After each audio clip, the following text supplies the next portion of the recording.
Сәлеметсіздер ме? Менің есімім Айдархан Азамат. Мен Қазақстан тарихынан 5-ші аптаның сұрақтарына жауап бергім келіп отыр. 5-ші аптаның тақырыбы 13-15 ғасырлардағы түркі мемлекеті. Бізде бірінші сұрақ Шыңғыс хан мемлекеті және ұлыстардың құрылуы. 13-ші ғасырдың басында моңғол тайпалары бірігіп, Шыңғыс ханның билігімен қуатты мемлекетке айналды. 1206 жылы Анон өзені бойында өткен құрылтайда Темучин, яғни Шыңғыс хан деген атпен ұлы хан болып жарияланды. Шыңғыс хан орталық Азияны, Қытайды, Орта Азия және Шығыс Еуропаны жаулап алды. Жаулап алған жерлер ұлыстарға бөлінді. Бірінші ұлыс ол Жошы ұлысы. Қазіргі Қазақстан мен Батыс Сібір аумағын қамтиды. Ал Шағатай ұлысы Жетісу мен орталық Азияны қамтитын болады. Ал Үгедей ұлысы Батыс Моңғолия мен Тарбағатайды қамтиды. Ал Төле ұлысы Моңғолияның өз жері. Шыңғыс хан өлгеннен кейін оның ұлдары осы ұлыстарды басқарды. Ал Жошы ұлысының негізінде кейін Алтын Орданың мемлекеті құрылды. Енді екінші сұраққа келетін болсақ, бұл Алтын Орда мемлекетінің тарихы, яғни Ноғай ұлысы.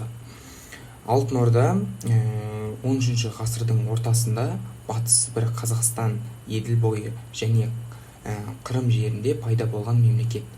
Оның негізін қалаушы Бату хан, Жошының ұлы. Астанасы алғаш Сарай Бату, кейін Сарай Берке қаласы болды. Алтын Ордада ислам діні кең таралып, Берке ханның тұсында ислам мемлекеттік дінге айналды.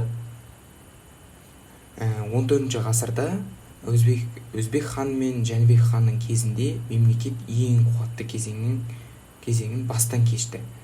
Бірақ кейін ішкі қақтығыстар мен темір шапқыншылығына әлсірей бастады. 15-ші ғасырдың ортасында Алтын Орда бірнеше ұлысқа бөлінді. Қазан, Астрахан, Қырым, Ноғай және Сібір хандықтары.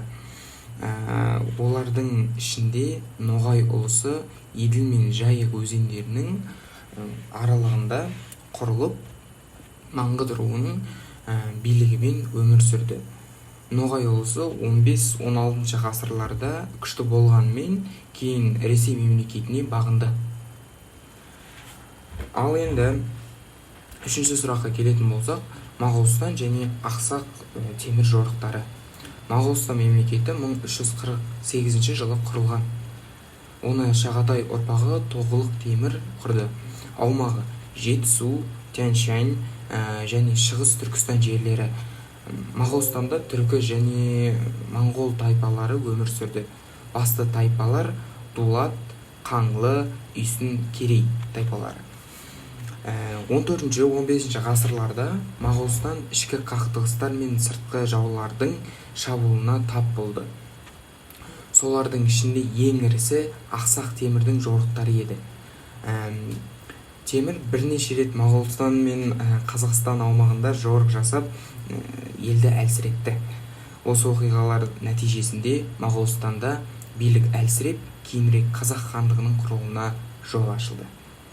Енді төртінші сұраққа келетін болсақ, төртінші сұрақтың тақырыбы ол Әбілқайыр хандығы. Әбілқайыр хандығы немесе көшпелі өзбектердің мемлекеті 1428 жылы құрылды. Оны Шайбан ұрпағы Әбілқайыр хан басқарды. Мемлекеттің орталығы Сырдария бойындағы Орда Базар қаласы. Әбілқайыр хан сыр бойы қалаларын, соның ішінде Созақ, Сығанақ, Түркістан сияқты орталықтарды бағындырды. Алайда ел ішінде жер үшін талас, руаралық қақтығыстар көбейіп, хан билігі әлсіреді. 1950 жылдары Керей мен Жәнібек сұлтандар Әбілқайырдан бөлініп Жетісу Жетісуға қоныс аударып, кейін қазақ хандығын құрды. Осылайша Әбілқайыр хандығының ыдырауы жаңа мемлекеттің бастамасына айналды. Енді 5-ші аптаны қорытындылай келетін болсақ, 13-15 ғасырлар аралығы орталық Азиядағы ірі мемлекеттердің құрылуы және ыдырау кезеңі болды.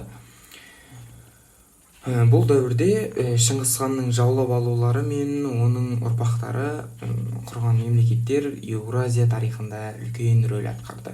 Олардың орнына кейін қазақ хандығы келіп, қазақ халқының дербес тарихы басталды. Осылай, видеоны соңына дейін көргендеріңізге көп рахмет. Сіздермен бірге болған Айдархан Азамат және Шити 2-ші курс.